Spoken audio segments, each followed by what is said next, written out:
Good morning, ladies and gentlemen. It's your author Mark inviting you for another interesting YouTube discussion.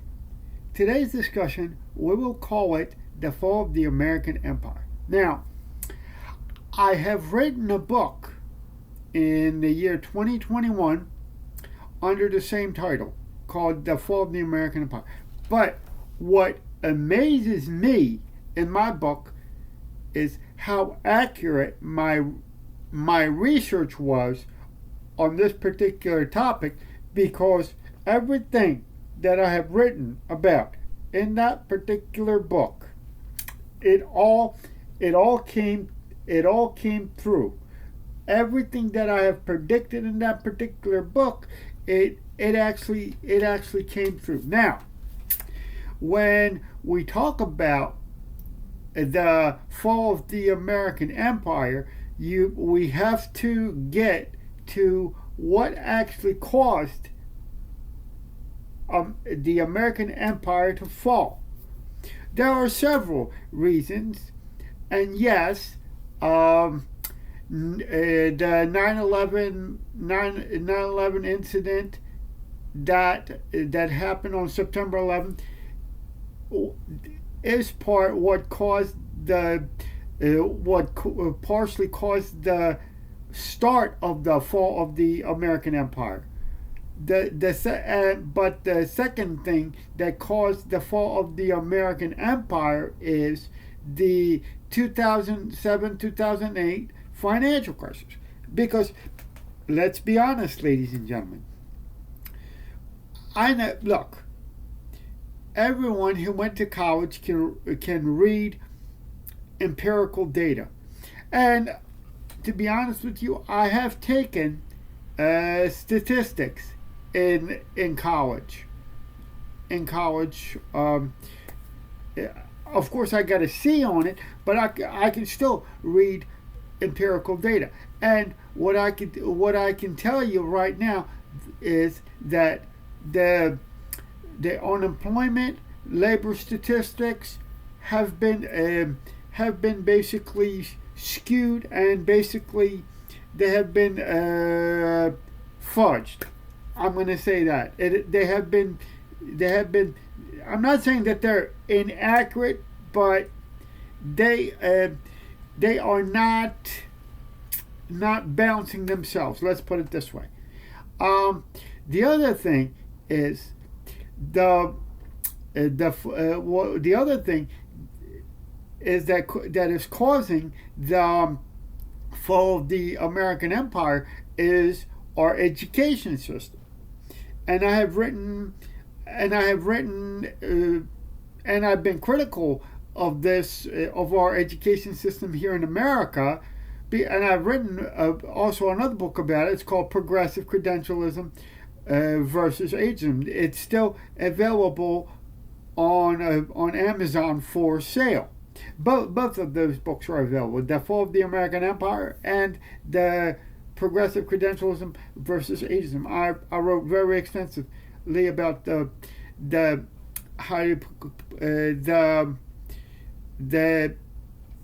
basically the fall of the American education system. Now, you might think that what I'm saying may not be correct, but I mean, I was watching a couple weeks ago. I was watching YouTube video, and they had I was watching two actually YouTube videos, and what I saw was, the one video I had to watch 3 times because I could not believe what I saw. Is that they had 2 girls. Well, on the 2 videos, they had the 2 girls graduate from grade school, from high school, and one of them went on to college, ladies and gentlemen, and then she graduated from college, and this particular girl that graduated from college can't even read or write. Now, the other girl that just graduated from college. She couldn't from high school. I'm sorry, from high school. The other girl graduated from high school. She couldn't even read or write. Now, and everybody might be asking me a question, Mark. How can you say that this is the fall of the American empire? Well, let's put it this way: if you and I'm going to answer this question. I'm going to answer this question with another question. See, the problem is if people are graduating from our so-called learning institutions without being able to read or write, ladies and gentlemen, you have to ask ourselves. But see, most people ignore this kind of question, I guess. But and they don't even bother to discuss it. Is the question is who's going to take care of us in our old age?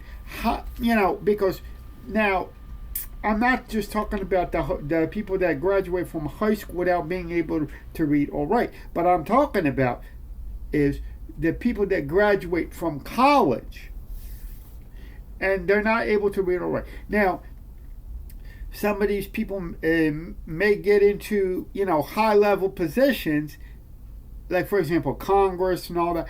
But you have to ask yourself a question: how can a person with a college degree that's unable to read or write, how is he going to manage the high level position in the medical field or whatever? So that is this part of the discussion where I talk about that those people that graduate from our higher learning institutions are basically functionally illiterate. Then this is one of the questions that you should, as an American citizen, ask yourself. And I mean, when you're younger, I know that some young people don't care about this, but when you are younger, you better ask yourself who's going to take care of you in your old age. I mean, I'm not talking about in the nursing home or anything, but I'm just talking about as a doctor or as a healthcare professional or anything else. How can a person become a healthcare professional if they can't even read? Now, I'm going to leave a link to my book of the fall of the American Empire, and I'm going to leave the links to the videos that I'm talking about in this particular video. I'm going to leave it in the description. Now, a couple of weeks ago, I was also re-listening to the broadcast of the ex-talk show host. He's no longer with us, Mr. Limbaugh. He said that it will never become time to leave America. But I'm going to ask a different question, ladies and gentlemen. Now, this is the most controversial question that I'm going to ask, ladies and gentlemen, is it time for us, and for the people who can do this, is it time for us to basically leave America? Because don't make mistake about it, is that America is an empire. It was an empire, and it's still an empire, but it's an empire on the decline, just like ancient Rome, ancient Greece, ancient Egypt. Those nations, like the ancient Greeks, ancient Rome, ancient Egypt, even the Atlanteans, the myth of Atlantis wasn't those were empires. The Egyptians, the Egyptians, the Greeks, the Romans. I mean, and I'm in this particular YouTube video, I'm asking the question: Are we because of our economic mismanagement, because of our um, having not enough educated people in this country, and I am asking a legitimate question here. Now, I'm asking a legitimate question that if if we have people in high positions who are functionally illiterate. Now, when I saw these videos, I mean CNN covered one of them, and for the CNN video, I have to kind of question their journalistic ability, but if, like I said, if this particular video is true, ladies and gentlemen, then I'm particularly right that the American Empire is on the decline, just like the ancient Romans, the ancient Greeks, and the ancient Egyptians. Now, are we on the same path of decline as the ancient empires?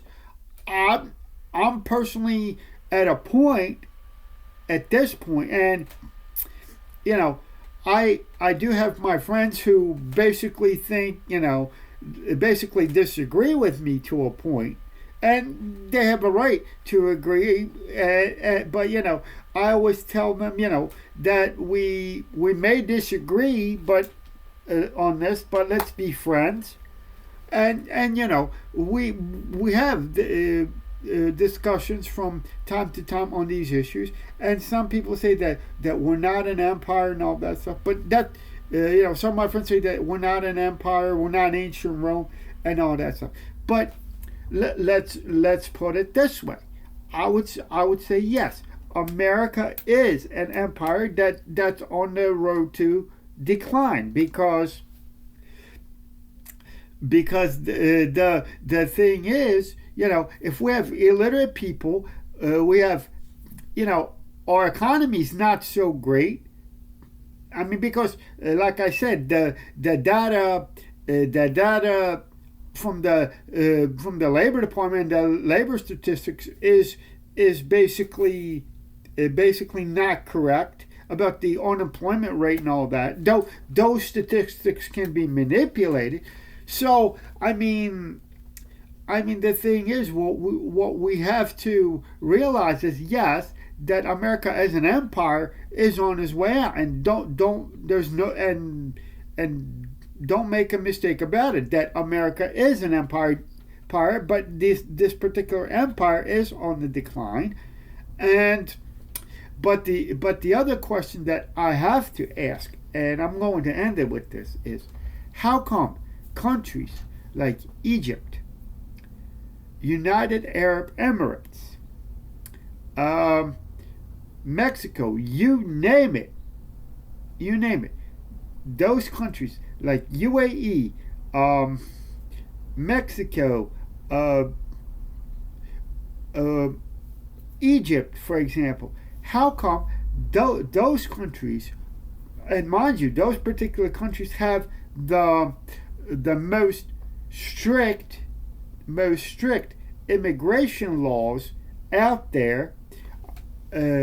Well, Mexico has an immigration law, very strict immigration law, but it's how when it comes to the Mexico's case, it's how it's interpreted and how it's enforced. But when it comes to United Arab Emirates, when it comes to Egypt, and for example, when it comes to other, Saudi Arabia, for example, those countries have the most strict immigration laws. And my question is, how come those particular countries are allowed to enforce their immigration laws, but when we the American people try to enforce our laws, our immigration laws, and mostly I'm directing this question to our law enforcement. How come our law enforcement that has an obligation to enforce our immigration laws? How come they get a pushback from the public, and then people are in the streets. They don't support our law enforcement. You see, my question is, how come the American people do not support their own law enforcement when it comes to the enforcement of immigration laws, while the other countries like United Arab Emirates, etc., they enforce their immigration laws, and mind you, those and especially I just did it recently, and I'm going to include this one as well down below in my description.